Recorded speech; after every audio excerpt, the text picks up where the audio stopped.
യുഎഇയിലെ അജ്മാനിൽ നടക്കുന്ന ICC men's under 19 premier കപ്പിൽ UAE ചാമ്പ്യന്മാർ. ഫൈനലിൽ നേപ്പാളിനെ 27 റൺസിന് തോൽപ്പിച്ചാണ് UAE ജേതാക്കളായത്. അജ്മാനിലെ കാർവാൻ ഗ്രൗണ്ടിൽ നടന്ന മത്സരത്തിൽ ടോസ് നേടിയ നേപ്പാൾ ഫീൽഡിംഗ് തെരഞ്ഞെടുക്കുകയായിരുന്നു.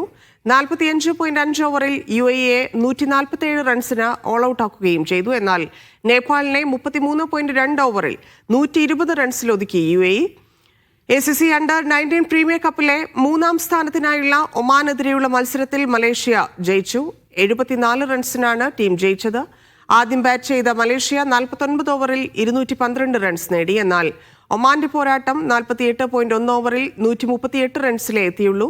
ഇതോടെ 2025 ACC അണ്ടർ 19 പുരുഷ ഏഷ്യ കപ്പിൽ UAEക്കും നേപ്പാളിനുമൊപ്പം മലേഷ്യയും ഇടം നേടി.